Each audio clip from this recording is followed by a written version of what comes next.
warahmatullahi wabarakatuh. Perkenalkan, nama saya Andi Gita Noversi dari Universitas Muhammadiyah Makassar, Fakultas Ekonomi dan Bisnis, jurusan Akuntansi dengan NIM 10573111282. Baik, di sini saya akan memaparkan materi mengenai audit internal dan pengendalian internal untuk memenuhi tugas final audit internal dan pengendalian internal. Dosen pengampu Ibu Saida Said, SEMAK. Adapun 11 pokok pembahasan yang akan saya paparkan, yang pertama adalah pengantar audit internal berbasis risiko. Kedua, etika dan standar profesi audit internal. Ketiga, sejarah audit internal.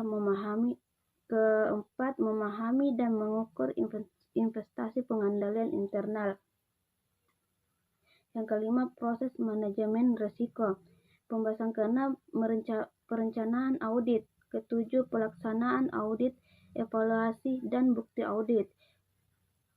Kedelapan, kertas kerja audit. 9, pelaporan hasil audit. Yang ke-10, fraud dalam audit internal. Yang terakhir atau ke-11, riset audit internal berbasis risiko. Langsung saja kita masuk ke materi pertama, yaitu pengantar audit internal berbasis risiko. Definisi dan peran audit internal. Audit internal adalah proses yang dirancang untuk menambah nilai dan meningkatkan kegiatan operasional. Audit internal juga merupakan aktivitas independen yang membantu memberikan nilai tambahan organisasi dan meningkatkan operasi organisasi.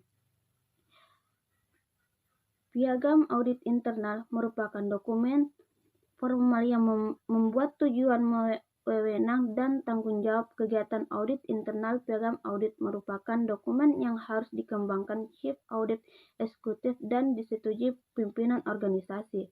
Risiko audit internal berbasis risiko. Risiko adalah kemungkinan suatu kejadian atau tindakan yang akan menggagalkan atau mempengaruhi negatif terhadap kemampuan organisasi dalam mencapai tujuan bisnis. Audit internal berbasis risiko adalah teknik audit yang dimulai dengan perencanaan audit, pelaksanaan audit, dan pelaporan hasil audit. Berbasis risiko, perusahaan ditetapkan bersama manajemen operasional dengan melakukan risk assessment. Selanjutnya kita masuk ke pembahasan kedua, yaitu etika dan standar profesi audit internal. Pertama, etika dan standar profesi audit internal. Dalam hidup masyarakat, perilaku etis sangat penting. Interaksi antara masyarakat sangat dipengaruhi oleh nilai-nilai etika yang mereka yakini. Kesadaran semua anggota masyarakat berperilaku etis dalam membangun suatu ikatan dan keharmonisan bermasyarakat. Namun, pada kenyataannya tidak semua orang berperilaku secara etis, dan setiap profesi pasti memiliki standar perilaku untuk menjaga kualitas jasa dan kinerja yang diberikan. Yang kedua, sertifikat auditor internal. Sertifikat profesi adalah suatu bentuk pengakuan atas profesionalitas seseorang di bidang tertentu. Sertifikat profesi yang dimiliki seseorang menjadi daya jual orang tersebut. Sertifikat profesi juga membedakan tingkat kuali dan keahlian antara tenaga kerja yang satu dan tenaga kerja yang lain. Selanjutnya, materi ketiga, sejarah audit internal. Perkembangan profesi auditor internal. Profesi auditor mengalami perkembangan di awal abad 21 sejak munculnya kasus Enron dan Fortcom. Reputasi audit internal sempat berpuruk akibat sebagai kasus runtuhnya beberapa perusahaan yang melibatkan peran auditor. Organisasi profesi auditor internal. Organisasi profesi auditor internal atau profesion adalah sebuah istilah yang merujuk pada kelompok profesional yang fokus pada audit internal dalam berbagai organisasi. Terbentuknya organisasi-organisasi ini menunjukkan minat masyarakat cukup besar terhadap profesi auditor internal. Adapun organisasi profesi auditor internal adalah terbagi menjadi 4 bagian. Yang pertama, Forum Komunitas Satuan Pengawasan Internal atau FISIN. Yang kedua, Perhimpunan Auditor Internal Indonesia atau PAII. Yang ketiga, Asosiasi Auditor Internal atau AII. Yang terakhir, Asosiasi Auditor Internal Pemerintahan Indonesia atau AAIPI. Selanjutnya kita masuk ke pembahasan keempat, memahami dan mengukur efektivitas pengendalian internal. Definisi dan peran pengendalian dalam audit internal. Sistem pengendalian internal merupakan suatu cara untuk mengarahkan, mengawasi, dan mengukur sumber daya suatu organisasi. SPI berperan penting untuk mencegah, mendeteksi kecurangan, fraud, serta melindungi sumber daya mesin mereka dan hak cipta perusahaan. Auditor internal harus memahami perannya sebagai fungsi pengendalian. Kerangka Committee of Sponsoring Organization of Sponsoring Organization of the Treatway Commission atau CO. Kerangka kerja pengendalian internal KOSA merupakan model panduan penting yang harus diikuti oleh perusahaan untuk mengembangkan proses, sistem, prosedur bisnis, dan membangun kepatuhan terhadap Sarbanes-Oxley atau SOX. Kerangka kerja Criteria of Control atau SOSO, kerangka kerja yang membentuk apakah suatu sistem, proses, atau kegiatan dapat dikontrol dengan efektif, dikembangkan oleh komite sponsor organisasi. Kerangka kerja Control Objective for Information Technology, suatu kerangka kerja untuk mengelola mengendalikan teknologi informasi dalam organisasi. Mekanisme pengendalian, suatu sistem atau proses yang dirancang untuk mengawasi, mengendalikan, dan aktivitas proses atau sistem dalam suatu organisasi.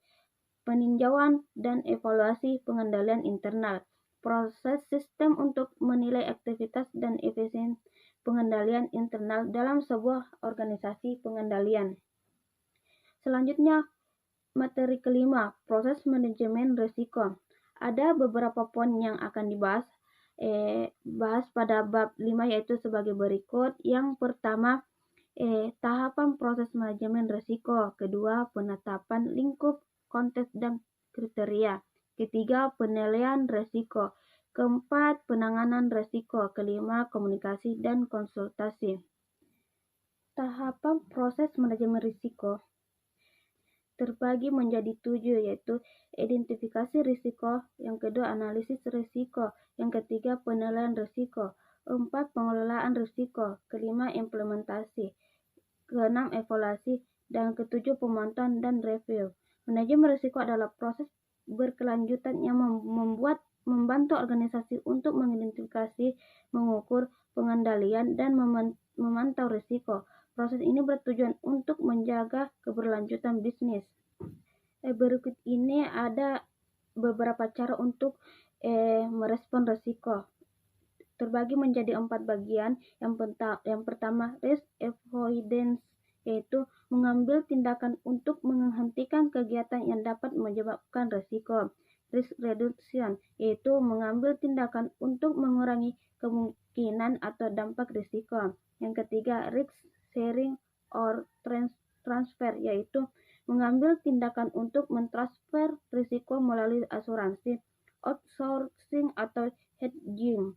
Yang keempat, risk acceptance, yaitu menerima risiko tersebut terjadi tanpa mengambil tindakan apapun.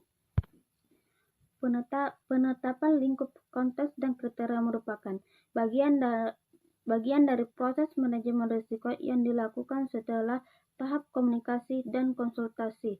Tujuannya adalah untuk memodifikasi proses manajemen risiko agar dapat melakukan penilaian risiko yang efektif dan mengembangkan rencana perlakuan risiko yang tepat.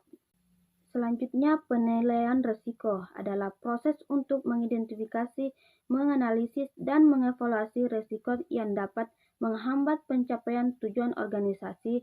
Penilaian risiko merupakan salah satu unsur dalam sistem pengendalian inter atau SPIP pemerintahan. Penilaian risiko dapat membantu organisasi untuk yang pertama mengidentifikasi ancaman potensial, memprioritaskan risiko, membuat pilihan yang informatif, meningkatkan kesiapan, meningkatkan kepercayaan pemangku kepentingan, pematuhan dengan regulasi, dan terakhir perbaikan berkelanjutan. Selanjutnya, penanganan risiko adalah upaya untuk mengelola risiko dengan cara meminimalkan dampaknya. Penanganan risiko bisa dilakukan dengan berbagai cara seperti menghindari, mengurangi, menerima, atau memindahkan risiko. Selanjutnya, komunikasi dan konsultasi adalah proses yang dilakukan untuk meningkatkan kesadaran dan pemahaman tentang risiko, serta untuk mendapatkan informasi dan umpan balik yang dibutuhkan dalam pengambilan keputusan. Komunikasi dan konsultasi dilakukan pada setiap tahap proses manajemen risiko dan melibatkan pemangku kepentingan internal maupun eksternal. Selanjutnya, masuk ke pembahasan ke-6, yaitu perencanaan audit. Yang pertama, penentuan risiko. Proses sistematis untuk mengidentifikasi tingkat risiko yang dihadapi oleh satu perusahaan atau proyek. Kedua, persiapan penugasan. Proses di mana seseorang mempersiapkan dirinya sebelum melakukan tugas ataupun penguasaan. Ketiga, program studi tahunan. Suatu proses untuk membuat sebuah perencanaan strategis yang disusun oleh suatu perusahaan dalam jangka waktu 1 tahun ke depan. Pembahasan ke-7, pelaksanaan audit, evaluasi, dan bukti audit.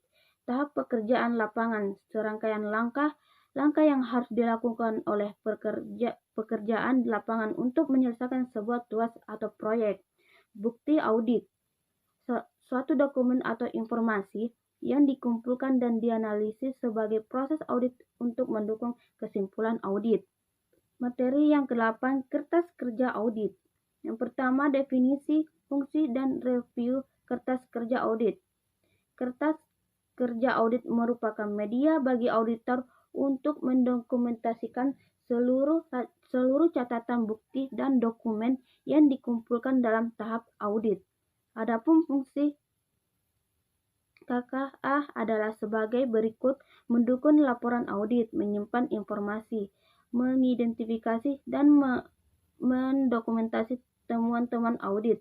Review kertas kerja audit merupakan proses penelahan ulang secara cermat, kritis, dan sistematis atas catatan-catatan yang dibuat, dikumpulkan, dan disimpan oleh auditor berkaitan dengan pekerjaan auditnya. Penyusunan kertas kerja. Pembuatan dan penyusunan kertas kerja audit yang baik adalah persyaratan mutlak pada setiap penugasan audit. Hal ini berlaku untuk audit keuangan, audit kinerja, dan audit dengan tujuan tertentu. Kertas kerja audit adalah alat pertanggungjawaban utama atas pelaksanaan tugas audit. Selanjutnya, materi ke-9, pelaporan hasil audit. Penyelesaian audit internal dapat dikatakan selesai jika laporan hasil internal telah disampaikan kepada pihak-pihak berkepentingan seperti manajer, jajaran, direksi, dan komite audit. Menyusun laporan rekomendasi. Dokumen yang berisi saran atau usulan tindakan yang harus dilakukan berdasarkan hasil analisis, evaluasi, atau audit. Menyusun laporan audit internal yang efektif merupakan syarat dasar dalam pelaporan hasil audit. Pelaporan audit internal yang baik lebih dari sekadar persiapan dan penampilan laporan. Pembahasan ke-10, fraud dalam audit internal. Teori mengenai fraud. Fraud adalah tindakan curang atau penipuan yang dilakukan dengan tujuan untuk mendapatkan keuntungan pribadi atau organisasi secara tidak sah. Ada beberapa teori mengenai fraud, yaitu sebagai berikut. Fraud triangle theory. Donald Rex 1953. Fraud diamond theory dan Hermann 2004. Fraud Pentagon theory. Crow Howard 2011. Fraud hexagon theory Charles Cousins 2019. Jenis fraud: financial statement fraud, asset misappropriation, corruption.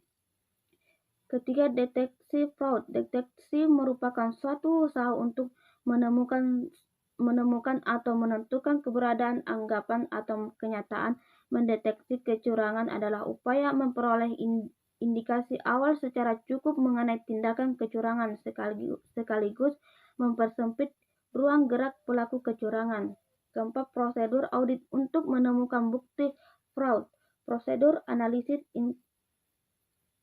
terbagi menjadi beberapa prosedur analisis: inspeksi, konfirmasi, permintaan keterangan, perhitungan, penelusuran, pemeriksaan bukti, pendukung, pengamatan, pelaksanaan ulang, teknik atau